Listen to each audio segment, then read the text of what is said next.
Hi, good afternoon. Right now, I'm here with Mang Leonardo. He's the guide here. But we are now in municipality of Macrohon. Okay? And what do we have here? Wow! It's a bird and fish sanctuary. And I will let Mang Leonardo to, tell something about, the beauty of this place, sir. Sige nga. Okay po. Yeah, marami nakikinig po. Sige. Bisaya, English, whatever. Sige. Laksan mo. Sige. Tell us about the sanctuary. This sanctuary is now a local or foreign or outside visitors of any municipality. Okay. They have to come up here to observe our fish observatory.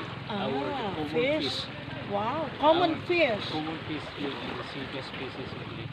So different of the colorful from common fishes. Actually, we have also the bird watching at this area. So there are many bloggers to come in to identify the birds. The birds. Yeah. So birds and fish sanctuary. Yes, bird sanctuary and fish sanctuary. Okay. Oh, so protected area po Yes, ito. ma'am, but this area is prohibited.